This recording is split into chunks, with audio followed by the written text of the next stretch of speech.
So I'm kneeling down next to him. He keeps looking at my beer, and all of a sudden he says, "I just noticed that your zipper's down." I went, "Wait, what?" And he goes, "I'm wearing my zipper all the way down to show off my shirt, and my zipper ends like literally where my crotch begins."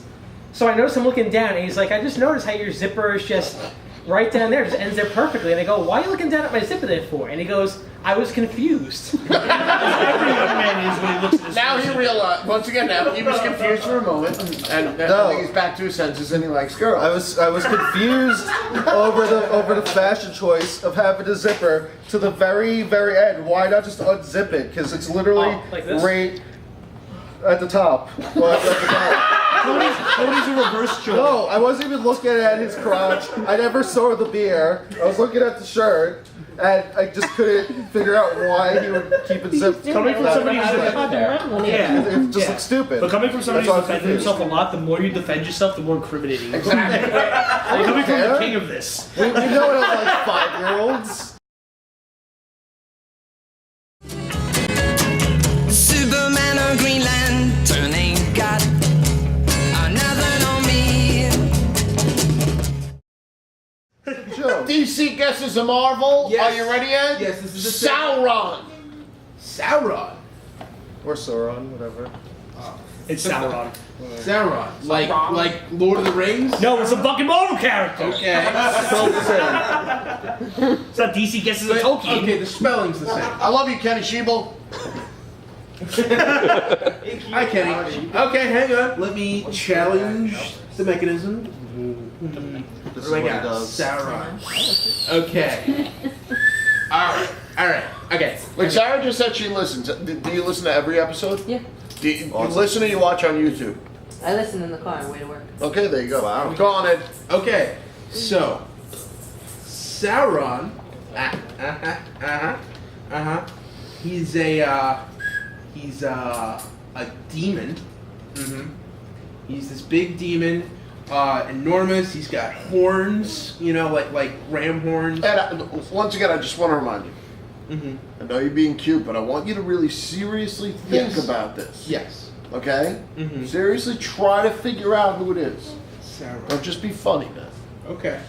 No. I think that he is a big, giant, black demon. Like, Can't be a white demon. he's colored. Or maybe he's a spit!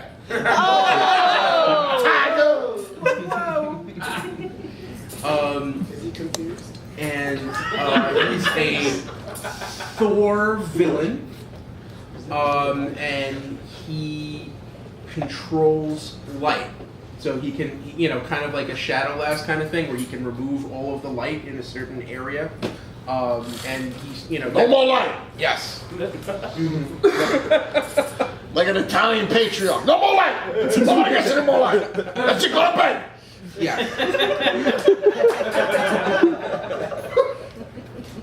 And I'm going to say that he was probably created in the 60s, early to mid 60s during the Stanley Jack Kirby era. I can't wait till Ed takes a chance and throws like 40s in there, or 50s. Or says someone who's not Stan Lee. Well, he's got a point, fucking Stan Lee. No. Jerked off all over all the paper. Probably. Well, I'm just saying that because I know the Lord of the Rings with the animated movies gained a lot of popularity in the 70s. So, because I'm thinking they probably would have used that name before the Lord of the Rings character would have been. I mean, the books were around, but Were they? yes. But I'm just guessing that the name might not have been as popular or well known. Okay. So yeah, that's my piece. Okay, you're right that he's a villain. Okay. He was created by Roy Thomas and Neil Adams. Boo! So that's like a generation later. So is that like the 70s? 1969. His first 69, appearance, okay. he's an X-Men villain. His okay. first appearance was, here, this is what he looks like. He looks like a pterodactyl. He's like But a green person. He's pterodactyl. from the Savage. He looked like a pterodactyl, but a man. It's a brown pterodactyl. Mandactyl. His human form is Carl Lycos. That his first appearance was X-Men 59 as Sauron. It was X-Men 60. He's been part of Weapon X. He's been part of the Brotherhood of Evil Mutants. He can fly, obviously. Superhuman strength, stamina. I would hate if I had wings and I couldn't fly. I love how we try to squeeze this segment in to remind everybody it's a comic book podcast. He has hypnotic eyes. He has the ability to absorb life forces and mutant powers. I didn't know he had hypnotic eyes. He, Did him and Dak have like who's gonna try to make the other one fuck each other more off? He's like the Ben- sense versus eyes. He's the Ben Davis of mutants. he can breathe fire, and he's yeah, like Waffle just said, he's from the Savage Land, and he's an energy vampire. Ed looked at me like you said Savage Land. He looked at me like, okay, the Savage Land is a part of Earth and Marvel that is literally just jungle. It's an island. It's Antarctica. where caves are. It's in the middle of Antarctica, if I believe, right? It's like it's a bubble in the middle of the ice. That's where Kazar's from. That's where Shane is from. Yeah. It's all like the jungle characters and some weird X-Men. That's my Santa Claus. And in the Savage Land, you lose your mutant abilities. So that's when Rogue was able to get with Magneto. Shiva Cable. So you did all right, Ed. Not bad. Not Okay. bad. All right. So now that we've gotten through that, I think now it's time. Well, DC Guesses Marvel was brought to you by the public service announcement from Satchmo.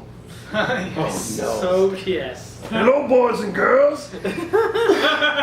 Listen, ladies. Remember, toxic sock syndrome's a reality. So change those tampons. Those are so. I think that leads perfectly into our Sacco topic.